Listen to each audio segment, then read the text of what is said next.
Unit 1, Technology and Needs. Science and Technology.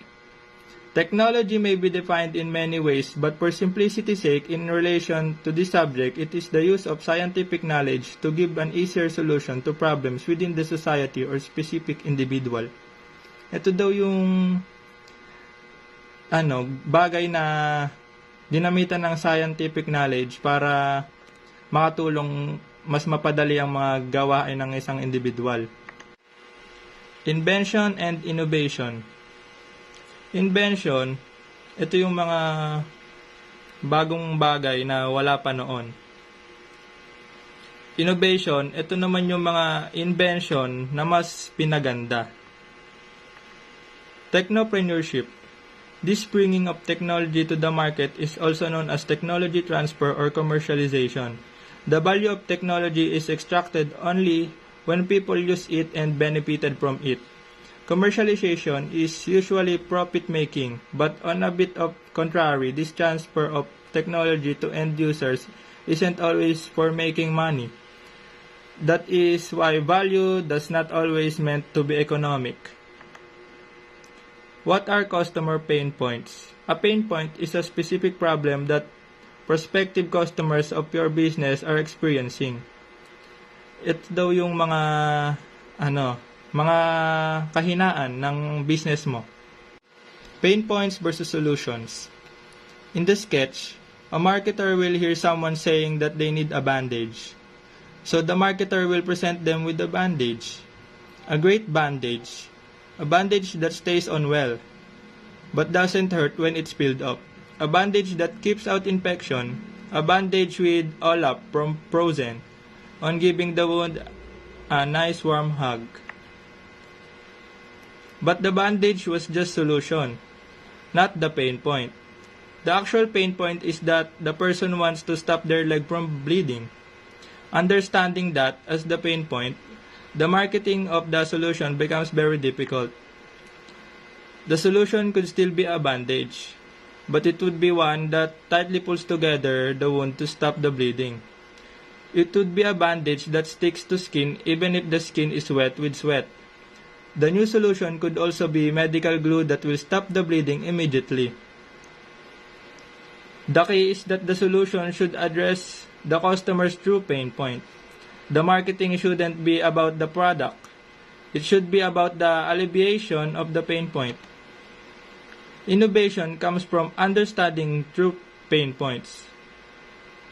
The myth of Henry Ford, saying, "If I had asked people what they wanted, they would have said, faster horses," still holds a very important lesson in it. It's not a quote about ignoring customer feedback.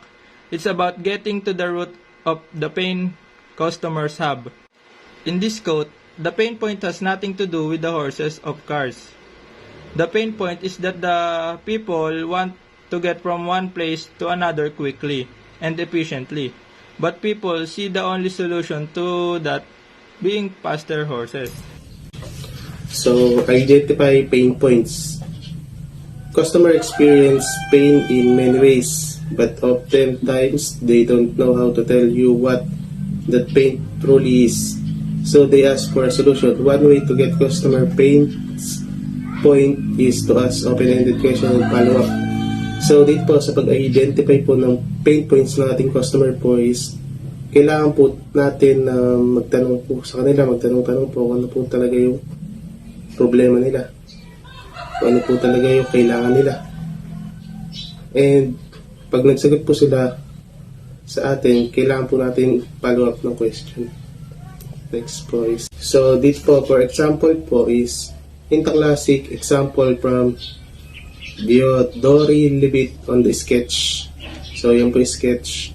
If someone walks into a hardware store looking for a 1/4 drill bit, the pain point is not they need a 1/4 bit. Their pain point is they need a 1/4 hole. So dito po is isang customer daw po na naghahanap po ng isang bala po ng parela na 1/4 ang sukat. So as an expert po, hindi niyo po itatanong sa kanila na kung uri po ba ng drill bit. Sa halip po, itatanong niyo po sa kanila kung para saan nila gagamitin yung drill bit. So, para nga po makapagputas po sila ng porthole. So, as the expert po, you will then know what to prescribe to them. Next po is, if you understand the underlying pain points your customer have, you approach the innovation completely change. Ngayon po, pag naintindihan niyo po talaga kung ano po talaga yung pain points ng customers niyo is, yung innovation po, mas madali niyo pong mababago sa inyong business po. The way you speak to audience changes. You don't hype a solution, but rather call out how the solution alleviates the pain points. So, syempre po, nalaman nyo na po yung underlying o intindihan nyo na po kung ano po yung true pain points po ng inyong customers po. You will connect with them po. You connect with them po. Syempre po, nakapagtanong-tanong po kayo, nakapagsagutan po kayo sa kanila kung ano po ba talaga yung problema. Makukonect nyo po yung sarili nyo sa kanila po, yung business nyo sa kanila po. Second po is you build trust with them. So, makakabuko ka po ng tiwala mula sa kanila. Dahil po naintindihan nyo sila.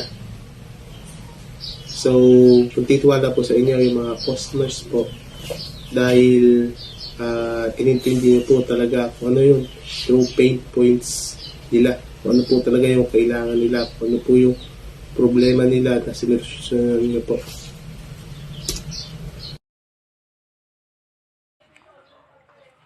Customer and end user. Customer. Customer is a person who pays the price and purchase the good or service of the certain producer of the business. End user. End user is the person who consume or use the goods or the service. Customer and end users. Example of customer. When you go to the supermarket, purchase some fruits and eat them, it means you are a customer. End users is the term of use those people who actually use a product on constant of regular basis. Product and services, diapers. Customer, parents. End users, babies. Product and services, ventilator. Customer, hospital. End user, patients. Product and service, business software. Customer, company. End user, employee. Product and service, engagement ring. Customer, the boy. End user, the girl. What is an influencer? An influencer is someone in your niche or industry with sway over your target audience. Influencers have specialized knowledge, authority, or insight into the specific subject. What is stakeholders? Stakeholders is a company that has interest in a company and can either affect or be affected by the business. The primary stakeholders is in typical corporation are its investors, employees, customer, and suppliers. Stakeholder can be internal or external to an organization. Internal stakeholders are people whose interest in a company comes through a direct relationship such as employment, ownership, or investment.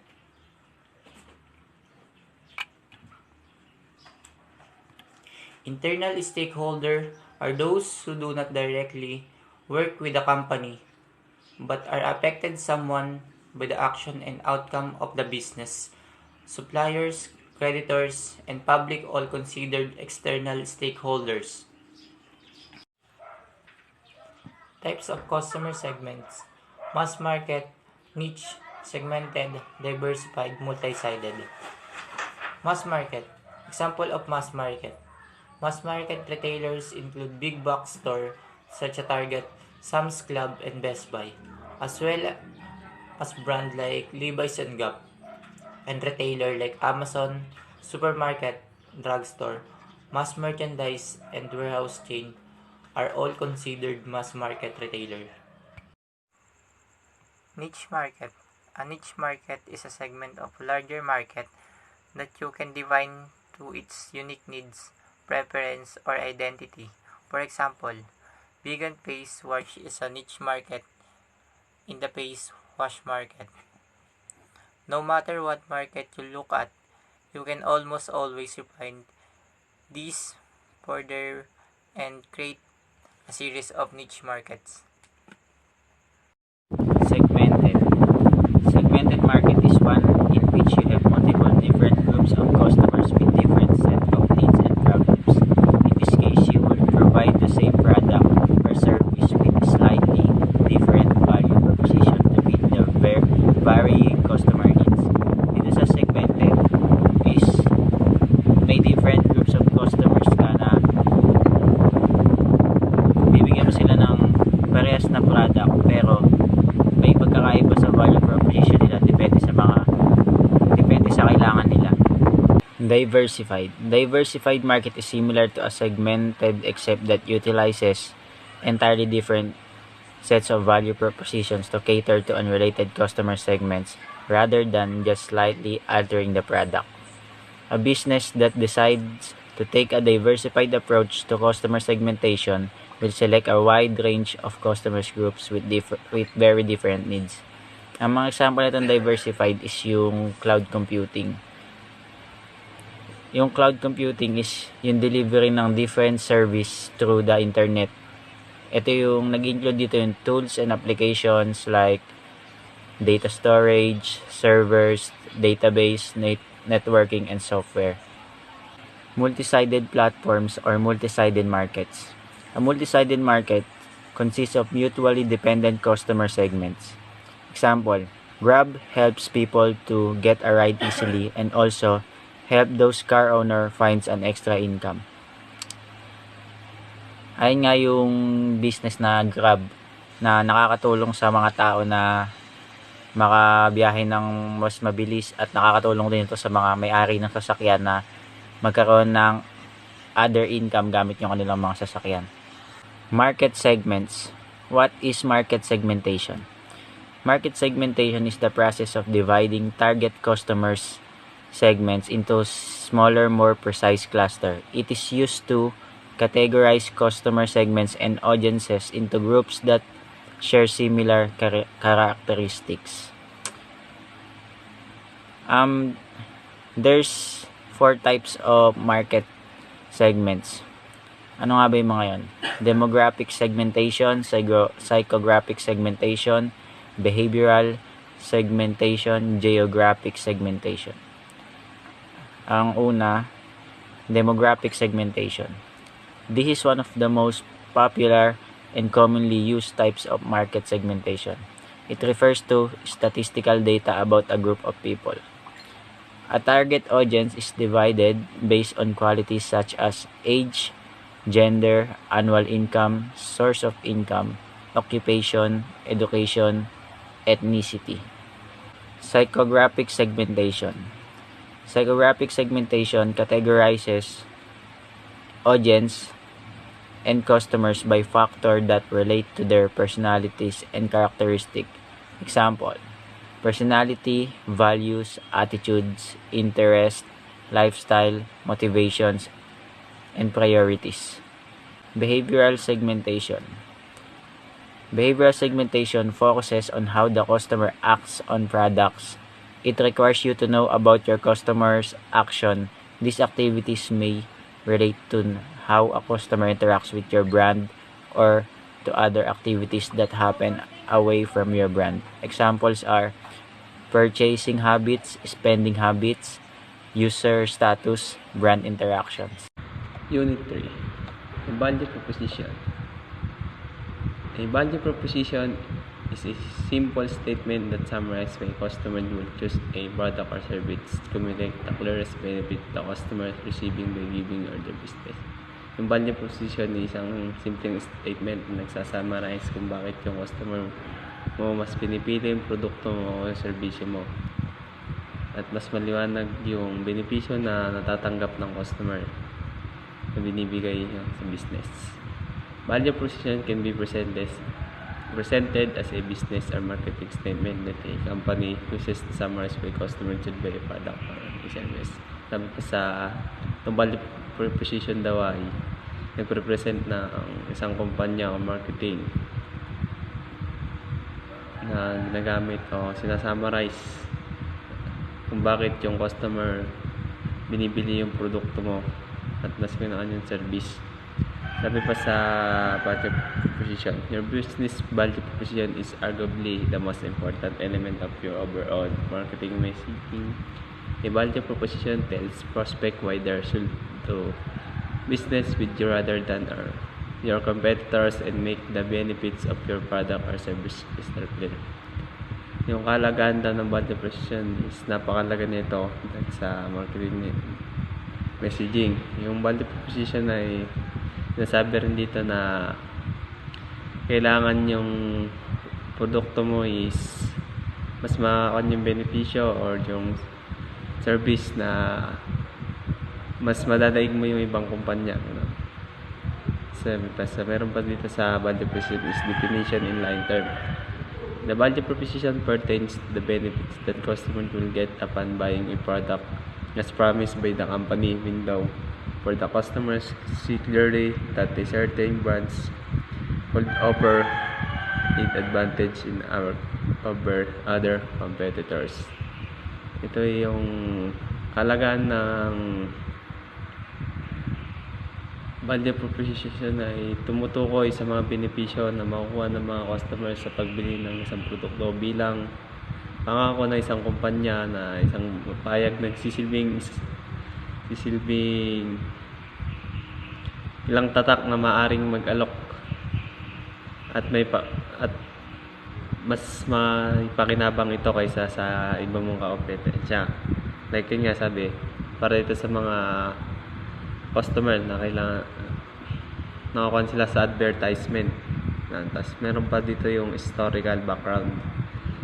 The phrase value proposition is credited to Michael Lanning and Edward Michael, who first used the term in 1988 staff paper for the consulting firm McKinsey & Co. In the paper which was titled As Business is a Value Delivery System. Ayan, sabi yung one down card ay title na Business is a Value Delivery System. At ang author ay define the value proposition as clear, simple statement of the benefits, both tangible and intangible, that the company will provide along with the approximately price it will charge its customer segment for the benefits. Yan yung a value delivery system na ang author ay value proposition as clear, simple statement that benefits at sang kumpanya nag-provide ng approximate price that will charge its customer to segment. Tas yung value proposition, ito yung mga ng meaning ng value proposition. Ng tangible benefits are those that can be measured in financial terms. Tas yun sa intangible benefits naman cannot be quantified directly in economics term. Those benefits include customer satisfaction. Ito yung the value proposition, tangible benefits. Sa tangible is increased revenue, resource cost saving, hardware cost saving, software cost saving, productivity gain, process improvements. Sa intangible naman is engage user experience, increase customer satisfaction, increase compliance, brand equity. So, punta naman tayo sa paggawa ng value proposition canvas. Ano nga ba yung value proposition canvas? The value proposition canvas is a tool which aims to pinpoint the needs or pain points of a particular customer. Nag-aim daw yung value proposition canvas para determine ng business owner kung ano yung mga gusto or yung mga pain points or yung ayaw ng mga isang customer para ma-ensure yung product or service nila ay ayos sa kanila. Yun nga, sabi dito, to ensure that a product or service could be offered by an enterprise that could provide a precise solution. Yun nga, para makapagbigay ng solution sa problema na na-experience ng customer. The value proposition canvas is formed around two building blocks: customer profile and company's value proposition. Sa customer profile, makikita dun yung customer jobs, customer gains, at saka customer pain points. Tapos sa company's value proposition or company side naman, makikita dun yung pain relievers, gain creators, saka yung products or services na ino-offer nila, na sa susunod na mga slide tatalakayin natin. Ayan, historical background lang ng value proposition canvas. Ayan, the value proposition canvas were initially developed by Dr. Alexander Osterwalder and published in his books Value Proposition Design 2014 and Business Model Generation 2010. These books now sold over 1 million copies and have been published in 37 languages. So, makikita nga natin na yung value proposition canvas ay na-develop ni Dr. Alexander Osterwalder. Tapos yung, yung nagsimula to noong 2010 sa Business Model Generation. Tapos, tinuloy niya doon hanggang Value Proposition Design na-publish yung 2014. Yan, marami nang na-publish na over 1 million copies na nga, tapos na-publish na sa iba't ibang lengguwahe. So, dito sa slide na to, makikita naman natin yung ano nga ba yung value proposition canvas. Yan, makikita natin yung sa customer profile, yung customer side, makikita natin yung customer jobs, gains, tsaka pains. Tapos sa value proposition naman ng company or yung company side, makikita natin yung gain creators, pain relievers, and tsaka yung product and services. Konting pahapyaw lang yung customer jobs, ay doon nalalaman doon yung mga pwedeng maging role ng customer or yung gusto nilang ma-attain pag in-avail nila yung services nila or yung services mo or yung product mo. Pwede itong physical or emotional. Susunod naman yung gains. Makita natin dyan yung mga yun yung mga na-attain na ng customer pag na-avail nila yung product mo. Tapos yung pains naman yung mga problems na may experience nila or na-experience nila pag binili yung product or services mo. Like, pwede naman itong before or during or after. Next naman, sa company side naman tayo is yung gain creators. Yun yung mga nakakalob dito yung mga bagay na pwedeng pagpaginhawa sa mga customer or yung mga mapag-solve sa mga problema nila. Tapos sa pain relievers naman, kabaliktaran doon sa customer profile. Yun yung nagsosolusyon para doon sa mga pain na experience nila. Tapos yung product and services, yun nga, nakapalob doon kung ano yung ino-offer mo na product or yung service na ino-offer mo. So, yan. You achieve fit when your value map meets your customer profile. So, sabi lang dito, pag yung company value proposition mo, tsaka yung sa customer profile lang, yung sa galing sa customer side, ay nag-equal. Magiging maayos yung business mo, magiging successful kasi na-identify mo na lahat ng mga pwede mangyari at saka ano yung gusto ng mga customer mo. Mabibigyan mo na ng solution and mabibigay mo yung the best na service or yung product na para sa kanila. Mas maintindihan mo kung ano yung mga gusto ng mga customer pag ginawa mo yung value proposition canvas. Dito sa example ng value proposition canvas, yun nga yung gym or health and fitness program. Sa customer jobs, dito nakapalob yung mga, yun nga, kung ano gusto nila ma-attain pag in-avail nila yon. Yan, nila, great body, makakaroon sila gusto nila na magkaroon sila ng great body. And next yung boredom, Susolusyon yung pagka-bored nila sa bahay, ganun. Pag nag-gym sila, pwedeng yun yung maging dahilan kung bakit sila mag-gym para mawala yung boredom nila. Tapos, be healthy yun. Para, gusto nila mag-gym para maging healthy sila. Tapos, gusto nila mag-gym para maging strong and agile. And, may iba rin naman na, gusto nila mag-gym dahil gusto nila makahanap ng bagong friends or partner. Next naman, yung sa customer gains. Yan, makita natin kung ano yung na-attain nila pag pwede nila ma-attain yan niya. And, meet new friends. Makakilala sila ng mga bagong kaibigan pag nag-gym. Pag nag-gym sila. Tapos, next, club membership. Ma-attain nila yung club membership pag nag-register sila. Tapos, ma-attain nila yung joy while working out. Pwede maging masaya sila habang nag-workout sila. Tapos, yun nga, pag nag-gym ka, diba, gagantay katawan mo. Yan, makakapag-gain ka ng confidence. Yan, great body in no time. Pag tinuloy-tuloy mo yun, makaka-achieve ka ng great body.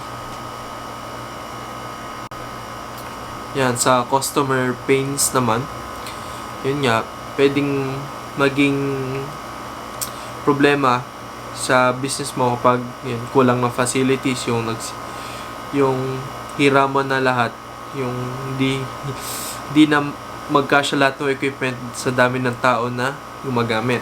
Yan, sa parking lots yun, sa dami rin ng tao, wala na maging parking lot. Wala na maging available na parking spot. Yan, yung ventilation, yan.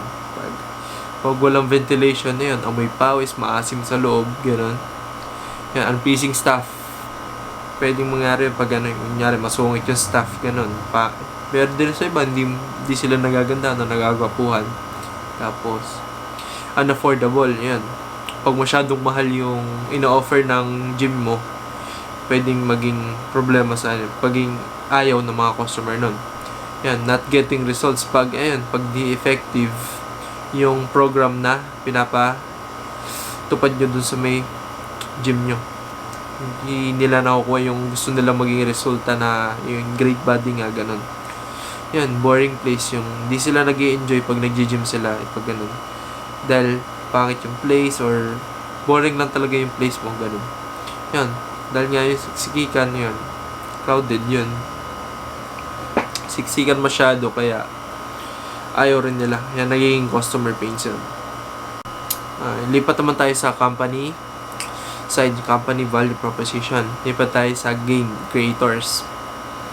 Yan, maging edge mo sa mga competitors mo or mas maraming tumangkilik sa gym mo. Yan, mag-offer ka ng basic program para sa mga beginners. Magandang yan kasi hindi naman lahat na may mga tao na gusto mag-try ng bago. Ayan, pwede nga try nila. Beginner pa lang sila sa pag-gym. Kaya yun, pwede ka mag-offer ng ganun para mas marami kang mahikayat. Yan, certified fitness instructor for hire. Mas tatangkilikin kapag sigurado ka na yung gym instructor mo is professional. Mas maraming pupunta doon, sasabihin, uy, may may professional instructor. Mas okay yung magiging resulta ng pagte-training natin pag doon tayo nag-gym. Kaya gain creator siya. Yun naman, ties to different fitness clubs. Yun, para mas maraming tumakilig, yun nga. Pwede ka makipag partnership sa may iba't pang gym para kahit saan ka magpunta, isa lang yung membership, ganun, parang ganun. Or para mas maraming mga friends na ma-attain yung mga customer mo. Mas marami silang makikilalang tao. Pag maraming clubs yung pwede ka mag-host ng ng event na magkakasama sila, ganun. Tapos, energizing ambience. Yun nga, pag maganda yung ambience ng lugar mo, mas gaganahan silang mag-gym or mag-exercise. Yun, sa pain points, yun yung mga magiging solusyon sa mga customer pains. Isa doon yung certified fitness instructor. And dahil kung di nagkukuha yung resulta ng mga customer yung gusto nila maging resulta sa katawan nila, makakatulong yung pag-hire ng certified fitness instructor para ma-make sure na makuha nila yung best results na gusto nila. Yan, spacious parking. Solution yan sa pagkaubos ng parking spots kasi pwede nga maging dahilan yun ng pag-ayaw nila sa gym mo. Yan, well-ventilated place para maiwasan yung mabahong amoy sa loob ng gym. Tapos, happy hours. Pwedeng, para sa mga hindi ma-afford yung mahal na membership or program, pwede ka mag-ano ng happy hour, kunyari, from 1 to 3 p.m., kunyari, ganun. Kasi madalas yung walang tao nag-gym. Kaya pwede mong lagay doon 1 to 3 every day, 1 to 3, or every weekend, 1 to 3 p.m., pwedeng 50% off pag time na yun, pag nagpunta yung customer doon.